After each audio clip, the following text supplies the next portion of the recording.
Greetings, everyone. Happy Friday. Today is the day that Venus rules, and Venus is still currently moving through Scorpio.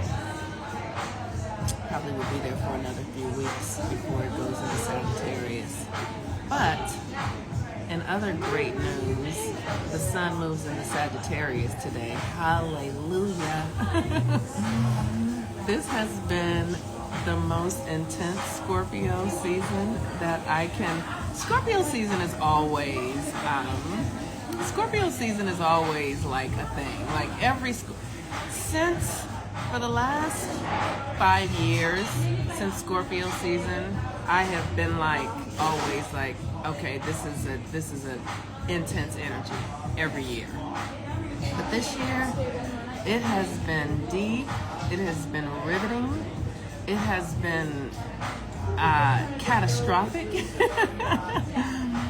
has been healing and magical. It has been, and I just feel so grateful that I made it through this motherfucker. Like, Scorpio season. Scorpios don't play. They don't play. Do you guys have any Scorpio placements in your chart?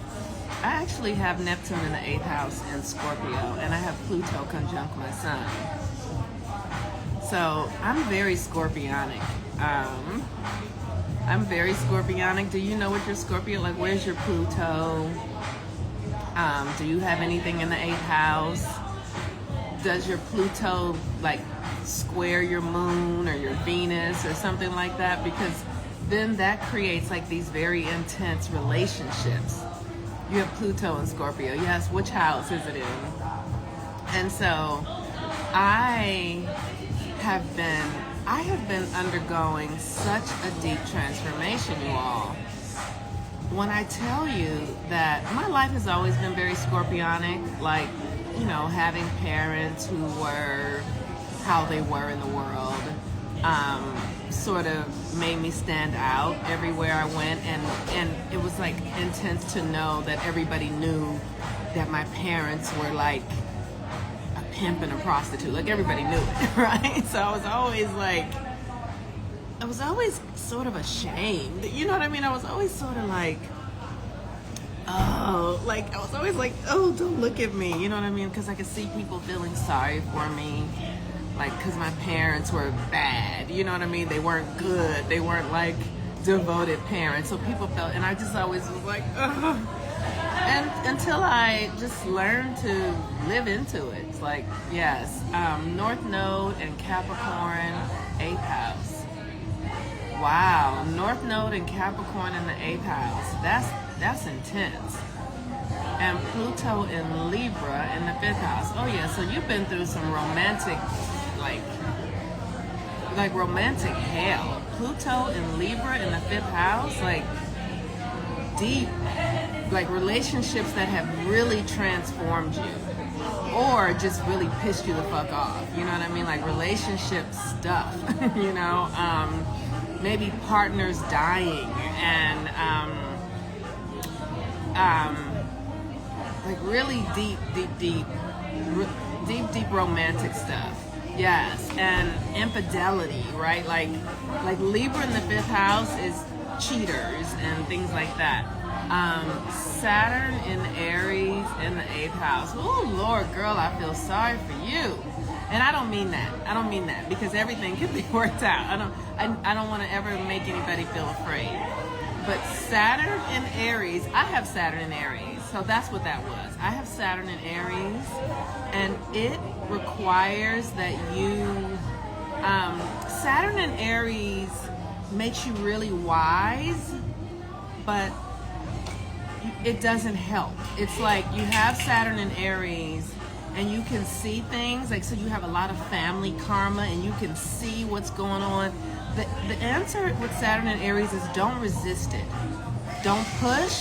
Like, use your family experiences as evolutionary experiences for yourself. Make it all about you. Don't make it be about other people. Like, just know that every relationship you're in, you're there to learn some karmic lesson. and learn it. Like, don't resist it. Don't call anybody else's name. Don't be like, he did this or she did that. Don't do that.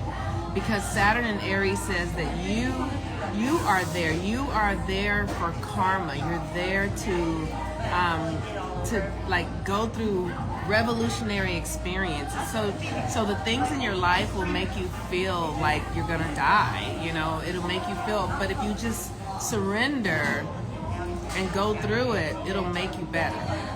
But you can't resist it. Oh, Saturn in Aries is hell. But you just got to learn how to put boundaries up. You have to learn how to be focused on yourself. And you have to learn how to mind your own business. That's Saturn in Aries. Learn to mind your own business. Don't be too externally focused. Okay. So today is Venus Day. So if you guys benefit from this work and you want to donate to me, you can at my Cash App, which is $ Monique Ruffin, or my Venmo sign, which is at Monique-Ruffin for Venmo, at Monique-Ruffin, or my PayPal, which is MoniqueCRuffin@gmail.com. Okay, so Venus is in Scorpio. The Sun is about to leave Scorpio. Venus is going to be here for a little while longer. Venus in Scorpio is, like, Venus is your value. Venus is so personal, y'all, and so important. It is your value system. It's how you value yourself. It's you knowing yourself, you being devoted to yourself, and you loving yourself. That's Venus, right? It's how you love yourself. Because how you love yourself creates the pattern for how others will love you. It creates the pattern for how others will show up for you. So Venus in Scorpio is asking you to face your shadow. And it's the places that you leak power, the places where you give your power away, where you believe that, how do I want to say it? You know, we just live in a culture where we have this expectation that other people are going to make our lives like if that person was this, then I wouldn't be that. Like, that's Venus in Scorpio. The shadow is that person is showing you who you are with yourself, but you don't think it's you. You think it's them. So if you have somebody in your life who is dishonest, the shadow is that you think they're a liar rather than you think they're reflecting something of yourself. You understand what I'm saying? See, we gotta realize where we are. This is a tricky reality. This is a motherfucking hologram, you guys. This is a hologram. Nothing here is what it looks like it is. Everything here is the Maya. Everything here is the illusion. Even your intimate relationships, it's all energetically based. So every person in your life is there because they are some sort of projection of who you are with yourself, and they're often a projection of what you don't see about yourself. So if you have someone in your life who is, you know, like, I know I've always been around people who are really powerful and successful. And I have felt like they are better than me. I have felt like they are different than me. I have felt like I'm not that because I haven't had the material wealth.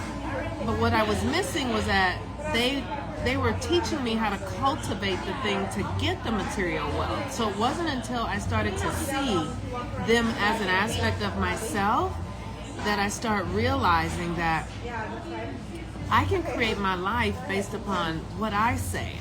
I started really sourcing my own power and aligning myself with my own individuality and my own value, and I wasn't no longer seeking it outside of myself.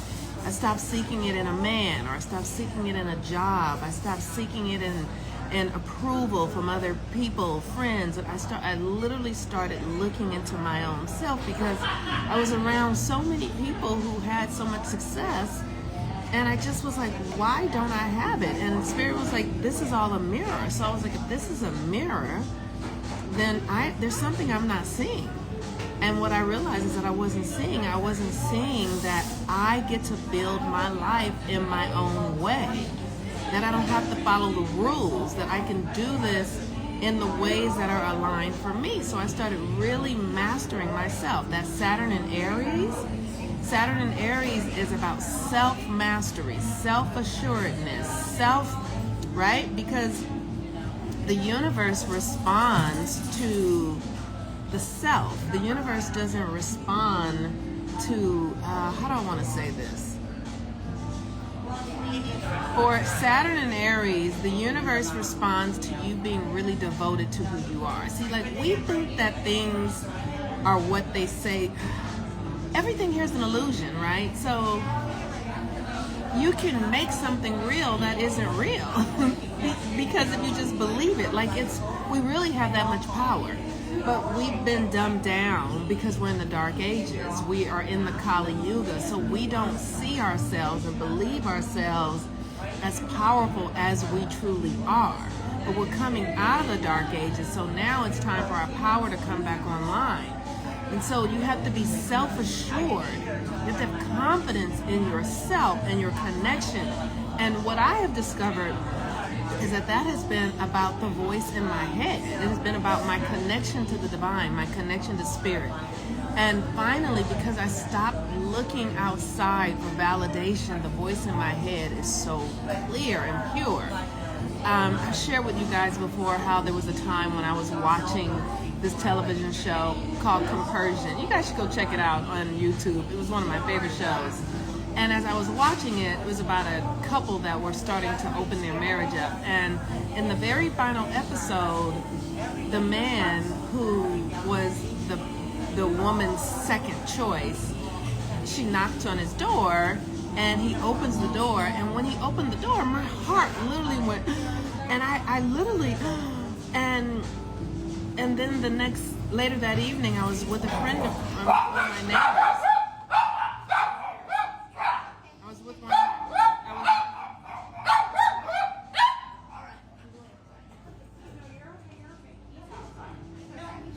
I was with one of my neighbors, and she invited me to go to a dinner on Thanksgiving. Compersion. It was called Compersion. Comperson. Compersion.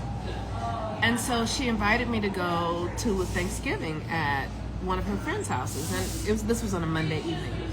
And I was like, okay, cool. So come Thursday, which is the Thanksgiving, I didn't want to go. And I heard the voice in my head say, you should go, you're going to meet somebody. And when I tell you, when I walked into that house, the man who was on that show, who opened the door, and my heart went boo, he was sitting at the dinner table. And literally, the spirit in me is so clear now. Like I no longer look to the external world for validation, because I realize that there is a voice inside of me directing me.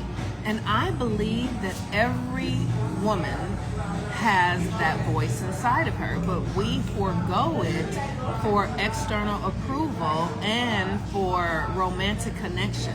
Like, you can't put a man or anyone above that internal voice and guidance system. I know anytime I do it, I fuck everything up. And I've had to teach myself how to trust. I've had to regulate my nervous system and trust my intuition and heal my trauma, or not my trauma, or heal the trauma, so that I can actually be guided by the forces of nature that are active within me. And because I studied the cosmology in my natal chart, I understand that I'm connected to the forces of nature. I understand it through practice and ritual and following the moon cycles, that I am connected to the forces of nature, and it proves itself to me over and over and over again. I can ask any question, so what I know right now is that our world is coming undone, and because the world that we lived in that provided a sense of safety and security for us is now collapsing, we must begin to cultivate a connection with that divine force within us. We will not survive in these streets without being able to listen to the divine voice that guides us, that says, go this way, do this. Your intuition is the key. You won't be able to be okay without it. You will not. And you have to cultivate it. And how do you cultivate it? Through sincerity. Like a deep sincerity. I have had to put aside everything that I have desired that I thought would create safety and security. I have to put aside my pursuit of money. Put aside my pursuit for romantic love. Put aside my pursuits for, cultural and social acceptance. I've had to put aside all of that to clear out the palette so that I could hear the spirit inside of me, so that I could trust it, so that I could know, so that I could experience a sense of safety that isn't anchored in something that is external. And that makes me better for myself and everyone else. And we all get to do this. We all have it. We all have it. And I just have had the gall, the audacity, the will, the strength, the courage to pursue it more than I pursue anything else, because I know that that's the thing that's going to make me healthy. That's the thing that's going to keep me safe. And it's a profound experience. So with Venus in Scorpio, you are being asked to really come into a deep understanding of your connection to the mystical, to the deep, to the dark, to the power within you. And you have to pursue it. You have to want it. You have to cultivate it. The magic, it's there. It's waiting on you to say, I'm here. I'm here, and I'm going to put nothing above you. I'm going to put nothing. I will cast nothing above you. Not my children, not money, not a job. I will seek first the kingdom of God that is within me above all else.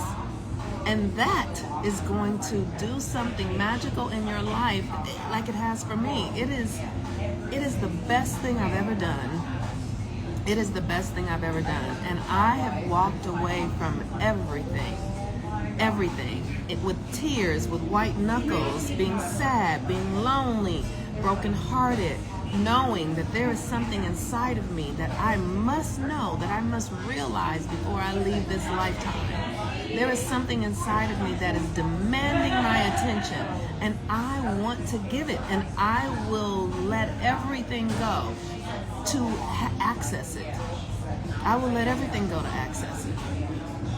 I remember when I was a little girl, I used to have an auntie who used to call me selfish. She used to be like, "You're so selfish." And now when I look back and when I think about her, because she was a great aunt. She wasn't like a young aunt. She was like a great aunt. So when I was 3 or 4, she was 40. 40. She was late 40s when I was 3 or 4. And when she would say it, my feelings would be so hurt. Like that, I heard her telling me that I was wrong for choosing myself. And I think about the conditions of my life. Like, I grew up with my grandmother. I never had my own bedroom. You know what I mean? Like, my parents were the dark, pimps and prostitutes, in and out of jail, all that sort of stuff. So this woman saying that I was selfish, or my aunt saying I was selfish, like, what the fuck did she expect me to be? I'm so happy I was selfish. I'm so happy that in a space that told me I was not valuable, that I didn't have anything that was my own, I had me, and I was listening to the voice inside of me, and I was willing to be selfish. Unconsciously, but that's what you gotta be. You gotta be selfish, because the spirit inside of you will not reveal itself to you if you are not willing to protect yourself. If you're going to give it away, if you're going to abandon yourself for approval, if you're going to abandon yourself to belong, to fit in, you don't deserve it. You don't deserve it. It will not reveal itself to you. And so what I know is that if you want the best thing you could ever have, if you want the best thing you could ever have, like Jesus said, you have to be, a camel cannot pass, it's easier for a camel to pass through the eye of a needle than a rich man. It's the same thing. Like, if you are too attached to the external world, If you are too attached to external things, you cannot enter the kingdom of heaven. And the kingdom of heaven is within you. But if you are, looking for the bag and looking for the man or you can't get it. You cannot get it. You have to know that there's nothing out there better than it. You have to know it. You have to know, you have to know it's all an illusion. You have to know, and if you know it, then you actually can have heaven on earth. You really can, but you have to be willing to turn away from the illusion, from the Maya that says, and I've worked with so many clients who are afraid to leave their jobs, and I get it. I have been let me tell y'all, at every turn I was afraid to do the thing that would cost. I was afraid to do it. I was always like, is this gonna make sense? Am I making the right choice? And I never knew. I never did. But I always landed on my feet like, I did the right thing. I did the best thing. And now my life is starting to open up in such a way that was never available to me before. Before, my life everything just always felt a little off. Like my shoes were too tight.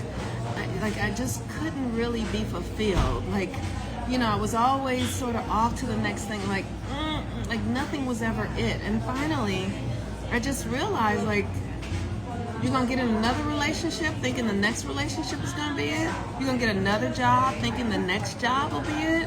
You're going to, you're going to keep thinking it'll be that. When are you going to get off of this roller coaster and realize that it's not any of these things, and it's not possible for it to be any of these things? It's not the next body size, or the next pair of jeans, or the next job, or the next trip, or the next vacation. And I've had a lot of opportunity to watch really wealthy people who have a lot of money, but they do not have satisfaction because the money is not it. It feels like it's almost it, but it's not it. It's not it. If you don't have a deep sense of commitment to yourself, the money is just another thing. You hear Will Smith say, I've heard Will Smith and one other famous actor say they wish everybody could have everything they want so that they could see that even when you have all the things you want, you still don't have the thing you want. Because the thing you want is you. There is nothing outside of you. And in the devotion to discovering you, you discover God inside of you. You discover a divinity that is inside of you that brings the ground beneath your feet, that opens up passageways that you didn't even know were there, that helps you remember things. It is a miraculous thing. I cannot say it any other way. And I'm so grateful that I have spent the time that I needed to, and will continue to excavate, to uncover the more of me, because I feel satisfaction now in a way that I never have. It's profound. I literally feel satisfaction in a way that I never felt with a man, that I never felt, when I had money, that I never felt in I feel the satisfaction that is born out of a deep relationship to myself. And it has been a costly path, but this is what I've been looking for. This is it. And I'm so happy that I paid the cost. I'm so grateful that I have. So Venus and Scorpio is a death of the things, the external things that captivate you, that would keep you from actually being true to yourself. A death, a renewal, like a coming back to the truth, coming back to the depth of who you really are, and being devoted to the discovery of your soul, of yourself. This is not for play. Most people ain't gonna do this work. Most people are not willing to do it. Most people are not willing to ask the hard questions. I have been in a process of deeply reprogramming myself, witnessing myself. Why do you think this? Why do you feel this? What's going on with you? Why is it? I've been in a deep process of discovering who I really am so that I can become who I truly want to be, who I know myself to be. And, you know, I've had to really go deep, and it has been arduous and rewarding. So I encourage you to do it. And Mercury is still in retrograde. So if you want to pick up the Mercury retrograde workbook, you can go to my website and do that at healwithmamama.com. That retrograde will be going on until the end of, it'll be going until like the end of December. So this is a really powerful energy for this retrograde. We just had the Sun conjunct Mercury yesterday. I think it was the first kamikaze. And so we truly are reprogramming our perception. It would make sense in your life if things are like confusing and you feel like you don't know which way to go. Things just kind of feel slippery and confusing because we're literally in a time warp. And so the work is to be able to shed your old ways of being, shed your own mindset, let go of those old patterns so that the new can reveal. All right, you all. Peace and blessings. Thank you for your donations. Have a wonderful day. Bye-bye.